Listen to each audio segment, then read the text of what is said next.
परमेश्वर के नाम की महिमा हो। आज हम लेविटिकस लेवी व्यवस्था की पुस्तक के बारे में देखना चाहते हैं। लेवी व्यवस्था नाम लेवियों से संबंधित कार्य के अर्थ के रूप में यूनानी अनुवाद सेप्तुअजिंट में उपयोग किए गए लुइटिकोन नामक शब्द से लिया गया है। इब्री बाइबल में उत्पत्ति और निर्गमन के समान ही प्रारंभिक पदों को ही शीर्षक के रूप में उपयोग किया गया है। स्थान एवं समय निर्गमन के दूसरे वर्ष के पहले महीने अबीब से ये प्रकाशन मिलना शुरू हो गए। उसके बाद दूसरे महीने में गिनती की पुस्तक शुरू हुई। लेखक सीनै पर्वत पर यहोवा के द्वारा मूसा को दी गई आज्ञाएं हैं यही है।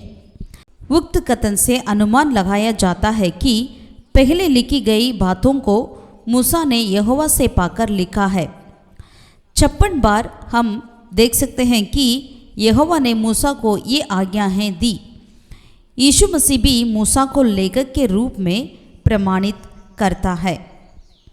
पृष्ठभूमि एवं संदर्भ निर्गमन की पुस्तक का समापन यहोवा के द्वारा नमूना दिए गए रूप में मंदिर के पूरे होने के साथ होता है। पवित्र तंबू को खड़ा करते ही यहोवा की महिमा उसमें भर गई।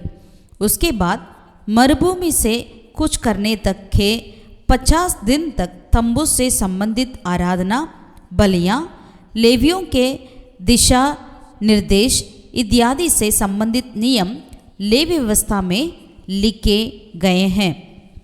विषय सार परमेश्वर की पवित्रता और इजरायलियों को भी पवित्र रहने की परमेश्वर की इच्छा ही इस पुस्तक का उद्देश्य है। परमेश्वर की पवित्रता, मनुष्यों की पाप अवस्था, बलि, पवित्र मंदिर में परमेश्वर की उपस्थिति इत्यादि हम स्पष्ट रूप से देख सकते हैं।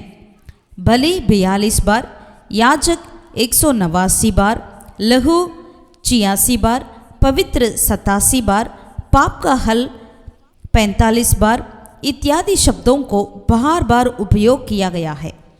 नया नियम में लेवी व्यवस्था में से लिए गए 90 पदों को देख सकते हैं। 125 से अधिक बार अशुद्धता को दोषी ठहराया गया और 120 से अधिक बार पवित्र बनने की आज्ञा दी गई है। इसी कारण से मैं यहोवा हूँ, मैं पवित्र हूँ ऐसे वाक्य प्रयोग को देख सकते हैं। 50 से अधिक बार इन पदों का उपयोग किया गया है। प्रमुख पद लेवी व्यवस्था 17वें अध्याय 11वीं पद और 20वें अध्याय 7 और 8वीं आयत। यीशु मसीह को हम हमारे पापों को हल करने वाली बलि के रूप में देख सकते हैं। ये बाइबल की तीसरी पुस्तक है।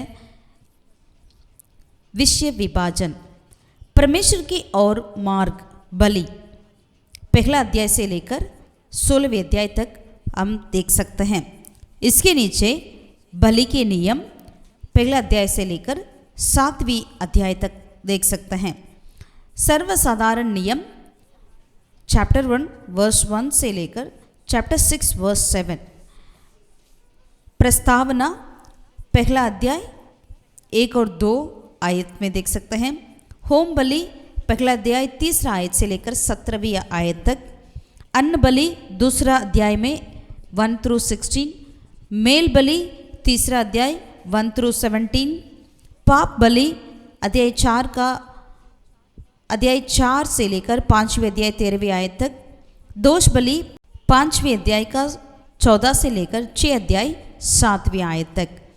बलियों से संबंधित अधिक स्पष्ट निर्देश chapter 6 verse 8 through chapter 7 verse 38।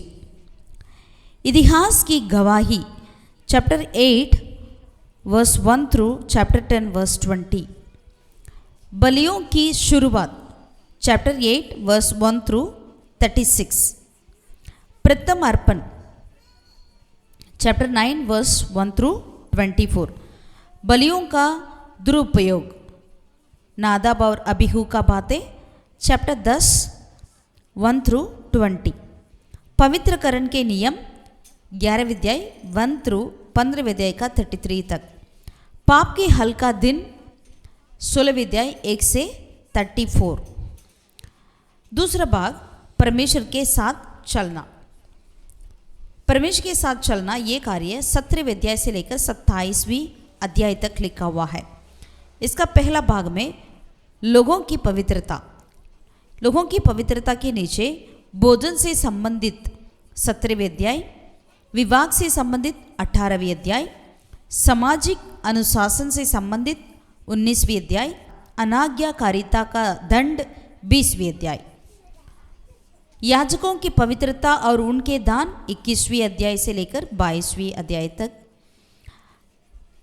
पर्वों से संबंधित नियम 23वीं अध्याय, तेल, रोटी, परमेश्वर की निंदा इत्यादि से संबंधित नियम चैप्टर 24, शब्द वर्ष 25वें अध्याय, योएल वर्ष 25वें अध्याय, आज्ञाकारिता 26वें अध्याय, दान और दशमांश 27वें अध्याय में हम पढ़ सकते हैं। God bless you.